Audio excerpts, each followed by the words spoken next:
Okay guys, para to sa mga Scorpio. Titignan natin. Okay. Scorpio, unahin natin ang inyong finances and career. Okay, Scorpio?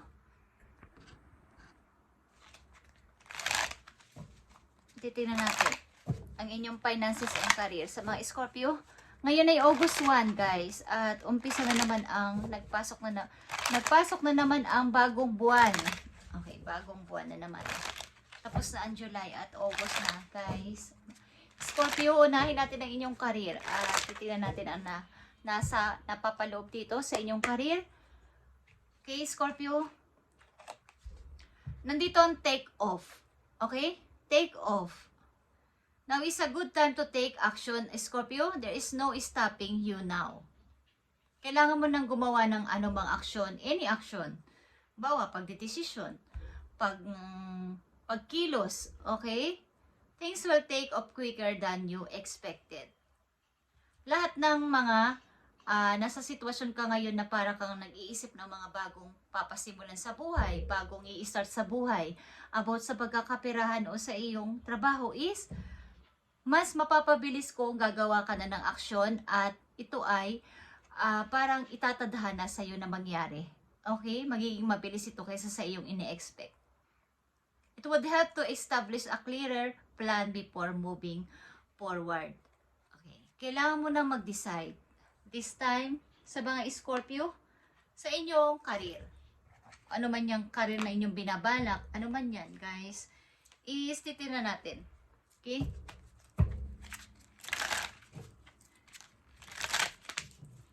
Now is a good time, ngayong August na, guys, is take action. Wala na makakapigil sa'yo about dito sa iyong desisyon na to o sa iyong pinagpapalanuhan na to about sa iyong sa iyong opportunity, sa trabaho, sa pagkakapirahan. Ito na message, okay? At dito ang work smart. Okay?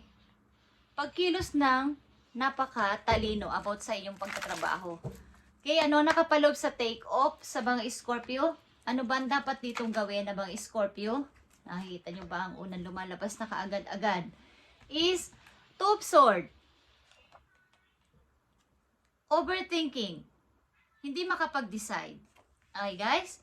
At sa dalawang pamimilian, ito man ay trabaho, okay?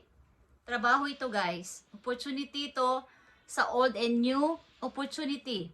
Old or new job. Ito guys. At yeah, Seven of Swords is here. Mga hadlang sa paligid. Maaring sa pag-alis nyo, marami magagalit sa inyo. But kailangan nyo itong gawin sapagkat kayo ay nakukulangan na sa inyong money. Wala ng ipon, wala ng pera.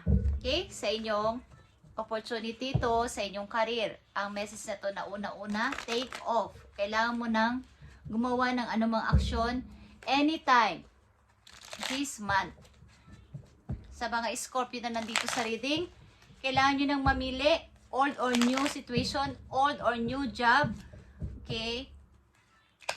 Sa inyong pag-alis, sa inyong pagdesisyon na ito is marami sa inyong magagalit, marami sa inyong maninira, but kailangan nyo itong gawin para sa inyong sarili.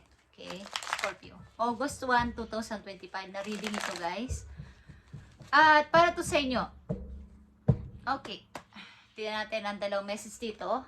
Sapagat ito ang sinasabi sa akin. Okay, Scorpio. Tingnan natin. Kailangan nyo mag-ipon para sa inyong future. Nakita nyo itong Seven of Pentacles? Yeah. Two of Pentacles is here. Mga pag-juggling. Okay. Lilipat na ba ako o hindi? Aalis na ba ako sa trabaho ko o hindi? Pipiliin ko ba itong trabaho na to o hindi? Yeah. Nakita nyo ang Eight of Pentacles. Kahit gaano pa kayo kabisi sa inyong trabaho, sa inyong kasalukuyan, maaring kulang na kulang ang inyong mga impok. At wala na rin kayo masyadong time sa inyong sarili. Magulo ang paligid, magulo ang workplace, magulo ang paligid talaga at halos hindi na kayo makahinga. Kahit dinadala nyo pa ang trabaho nyo sa bahay, go overtime kayo or what is unfulfilled. Okay, hindi nananaga ng inyong pananalapi. So, ano ba ang maipayo sa inyo dito, Scorpio? Tingnan natin ito. August 1, 2025 sa mga Scorpio. Reading. About sa kailang finances, ano ba ang gusto mong maipayo sa kanila para magkaroon sila ng guide today?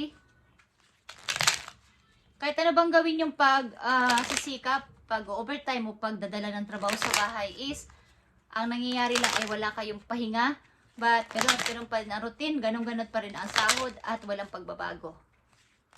So, ang ilan sa inyo nakakapag-isip na maglipat ng trabaho, magbago ng trabaho, magbago ng career, at mag-shift ng career. Okay.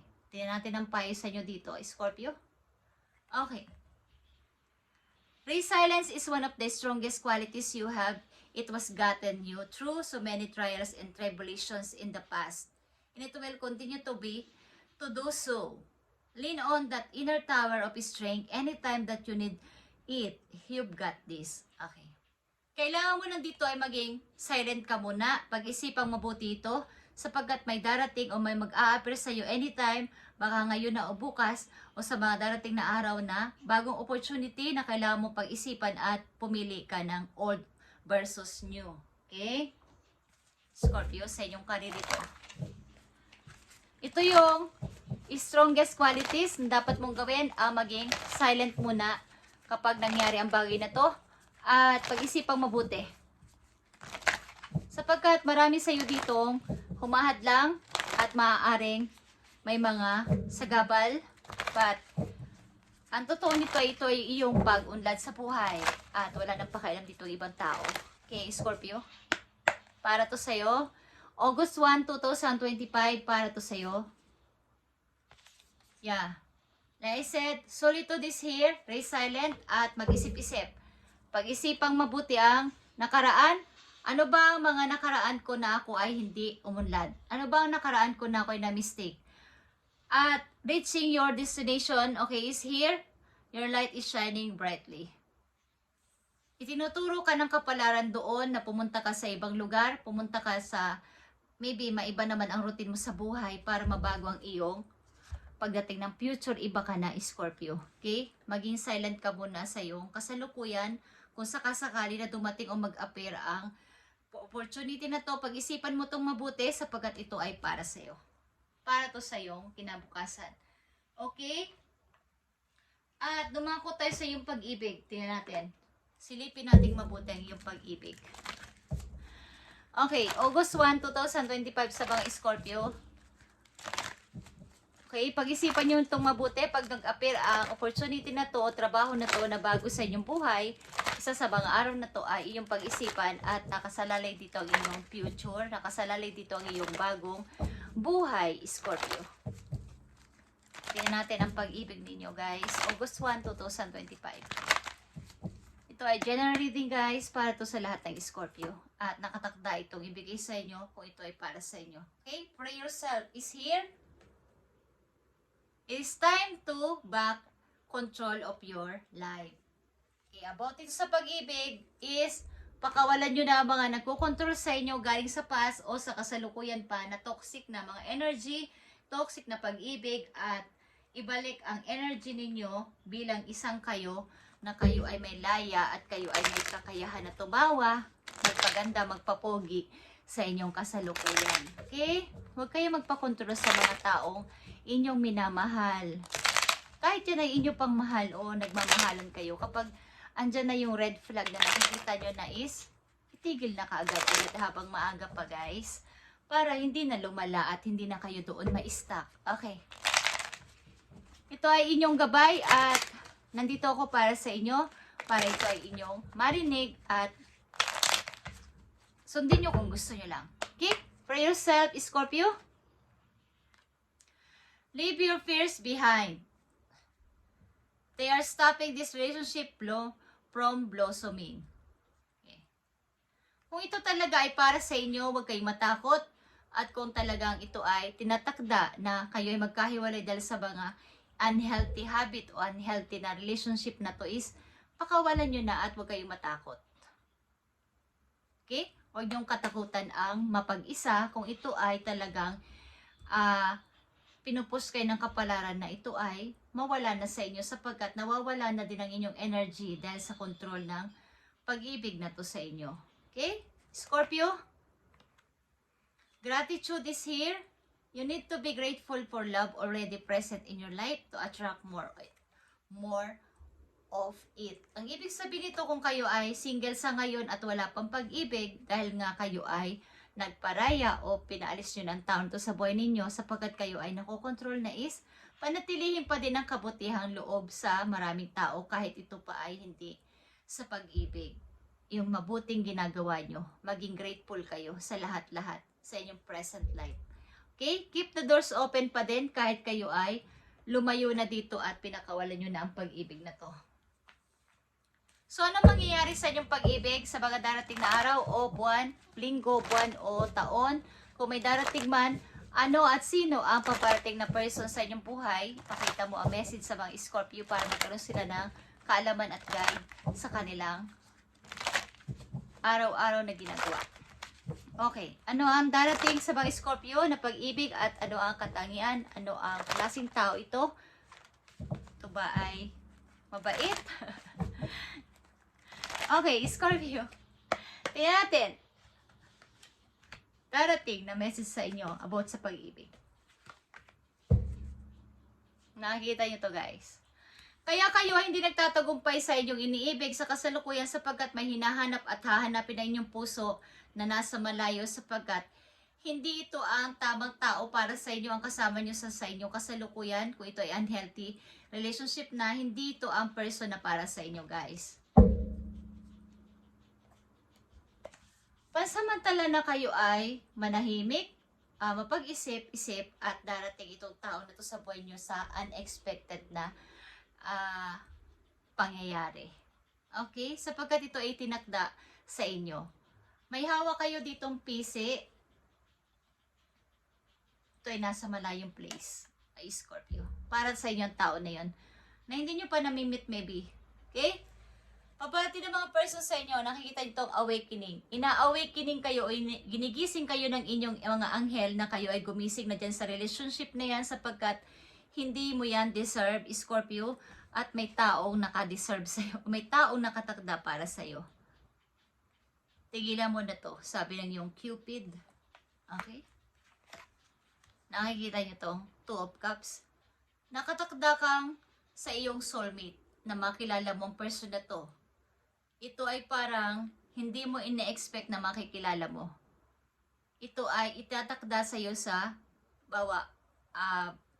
kumbaga, bad times, parang hindi maayos sa panahon, hindi maayos na pagkakataon, hindi inaasahang pagkakataon. Makikilala mo ang tao na to, Scorpio.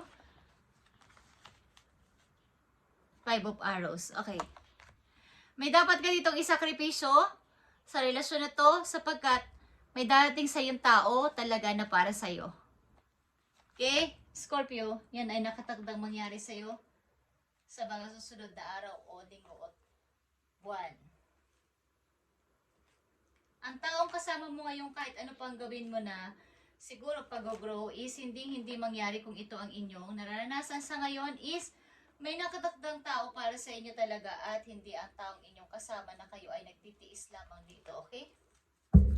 So, tingnan natin ang message dito sa person na darating sa inyong buhay, guys. Kung kayo nakakaranas ng control issue at hindi nauubos ang inyong energy sa relasyon na yun is hindi yun ang deserve sa inyo, Scorpio. Kahit ano pa ang gawin yung pag-grow ay ganun at ganun pa din ang nangyayari sa relasyon niyo is huwag nyo na ipagpilitan ito sapagkat sayang ang inyong energy. May itinakda o itatakda sa iyo si God na taong inyong makikilala o mamimit sa hindi inaasahang pagkakataon, guys. So, tingnan natin ito, guys.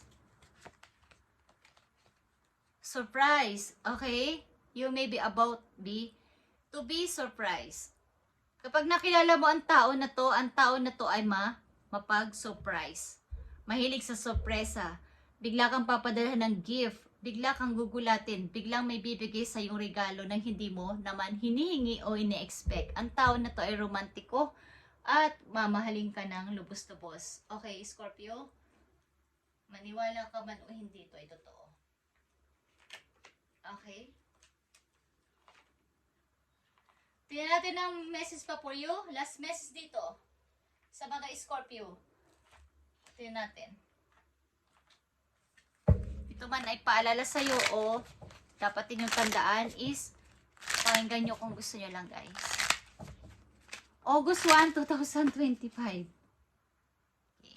Talagang pinupus kayo ng kapalaran na mamili ng bagong way, bagong daan. Okay? Paring old versus new na daan ngayong August guys. Tingnan natin sa mga Scorpio na nandito sa reading. Nabibigyan ng message today, August 1, 2025. Okay. Andito ang lightning denotes surprise. Okay. Nakikita nyo ba ang surprise na message sa inyo kanina? Lightning denotes surprise. Galing sa isang taong malayo sa inyo, may magsusurprise sa inyo. Riregaluhan kayo, bibigyan kayo ng regalo. Taong malayo sa inyo, bibigyan kayo ng regalo, papadalhan kayo ng regalo. O siya mismo ang dadalaw sa inyo para bigyan ka ng gift. Okay, just saying, at ito ay totoo. Thank you, Scorpio, at ito ang inyong message today, August 1, 2025, para sa inyong career and sa inyong pag-ibig. At ito sa career ninyo ay pag-ukulan nyo ito ng pansin na take off. Ibig sabihin, mag-decide na kayo, old versus new, na opportunity sa inyong buhay. Ito ay trabaho na pag may nag-appear sa inyo na may opportunity na kayo ay pumili ng bagong word, is piliin nyo ang bago. Okay? Thank you guys and God bless sa inyo lahat, Scorpio.